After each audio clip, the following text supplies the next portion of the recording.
Minsan ba tinanong mo ang sarili mo, sino ako kapag walang nakakakita? Maraming Kristiyano ngayon ang maayos magsalita, mahusay mag-pray, mag-post ng Bible verse. Pero sa likod ng kamera o labas ng simbahan, iba na ang ugali. Hindi ito tungkol sa pagiging perfect, kundi sa pagiging totoo. Sabi nga ng Biblia sa Jeremiah 17:9, ang puso ng tao ay mandaraya higit sa lahat.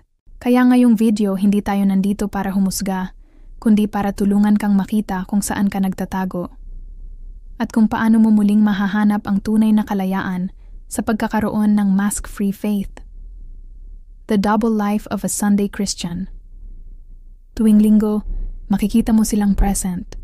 May dalang malaking Bible, nakaayos, kumakanta ng How Great is Our God. Pero pagdating ng Lunes, nagmumura, naninira, nanonood ng bawal, o nilalamon ng bisyo. Nakakatakot kasi, ang pagiging Kristiyanong panglinggo lang ay parang performance. Parang artista sa simbahan. Pero tandaan mo, hindi ka tinawag ni Lord para maging performer, kundi maging anak. Hindi nasusukat ang kabanalan sa damit o taas ng kamay sa worship, kundi sa consistency ng buhay mo, kahit walang nakakakita.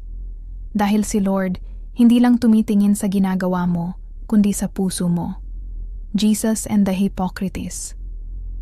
Sabi ni Jesus, kapag nagpe-pray ka, huwag kang gaya ng mga mapagkunwari. Gusto nilang makita ng tao para purihin. Hindi galit si Jesus sa panalangin, pero sa motibo sa likod nito. Sa Matthew 23, paulit-ulit niyang tinawag ang mga Pharisees na mga mapagkunwari. Bakit? Dahil mas gusto nilang pumalakpak ang tao kaysa matuwa ang Diyos. Kaya tanong ni Jesus sa atin ngayon, sino ba talaga ang gusto mong mapasaya, ang tao o ako? Ito ang linya na naglalantad kung totoo ang pananampalataya mo o puro palabas lang. Ananias and Sapphira, the deadly example, Acts 5. Naalala mo sina Ananias at Sapphira? Nag-donate sila ng pera sa simbahan at sinabi nilang lahat yon ay binigay nila. Pero nagsinungaling sila. Hindi dahil sa perang itinago, kundi dahil sa puso nilang gusto lang magmukhang mabuti sa harap ng tao. Agad silang hinusgahan ni God. Bakit? Kasi para kay Lord, ang pagpapanggap ay kasalanan ng puso. Mas gusto niyang makita ang totoo mong kahinaan kaysa sa peke mong kabanalan. Modern day Christians, performance over presence. Sa panahon ngayon, uso ang religious image. May Christian content, may verse sa bio, pero walang transformation sa loob. Ginagawa nating branding ang pananampalataya, pero wala ng power. Walang mali sa pagsusuot ng maganda o sa pag-awit ng worship songs. Pero kung lahat ng ito ay para lang ipakita, hindi para maglingkod, delikado na. Hindi mo kailangang magmukhang banal. Ang gusto ni Lord, maging totoong banal. The cost of living a double life. Kung nagpapatuloy ka sa pagpapanggap, darating ang mga epekto nito. Una, hidden guilt and exhaustion. Ang hirap magpanggap araw-araw, parang may bigat sa dibdib. Lagi kang takot na may makakita ng tunay mong pagkatao. Pangalawa, disconnection from God. Hindi ka makakausap ni Lord ng malalim kung ikaw mismo ay nagtatago. Ang maskara mo ang pader sa pagitan niyong dalawa. Pangatlo, loss of discernment. Kapag sanay ka ng magkunwari, numbing na ang konsensya. Yung dati mong iniiwasan, parang okay na lang ngayon. Pang-apat, public exposure. Sabi sa Luke 12:2. Walang natatago na hindi mabubunyag. Darating ang panahon, ibubunyag ni Lord ang totoo. Minsan sa harap pa ng lahat. Panglima, destroyed testimony. Kapag nalaman ng tao na iba ka pala sa ipinapakita mo, hindi lang ikaw ang nasisira, pati pangalan ni Kristo. Dahil minsan, hindi sila nadadala sa simbahan dahil sa mensahe, kundi nadidismaya dahil sa mensahero. Paano mamuhay ng may katapatan? Number 1, radical honesty with God. Huwag mong takasan si Lord. Sabihin mo sa Kanya ang totoo. Bago ka magdesisyon, bago ka matukso, kausapin mo siya.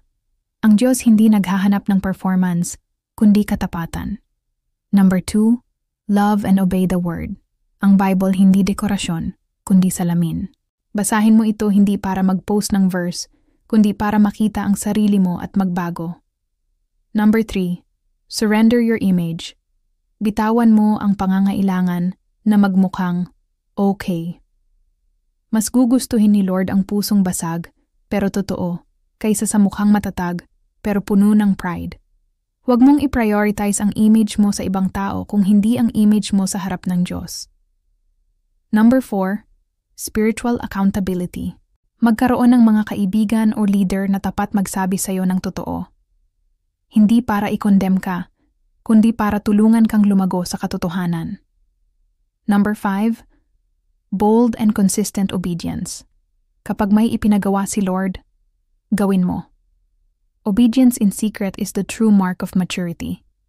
Dahil hindi mo kailangang makita ng tao para mapansin ni Lord. Take off the mask. Panahon na para tanggalin ang maskara. Panahon na para huminto sa spiritual show.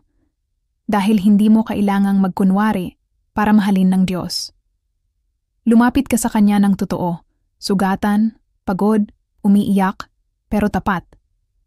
Sabihin mo, Lord, ito ako. Pagod na akong magpanggap.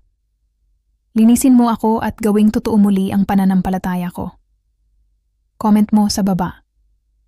I am free. At kung gusto mong patuloy na matuto kung paano mabuhay sa katotohanan at kalayaan, mag-subscribe ka na para sa mga mensaheng magpapalaya sa puso mo.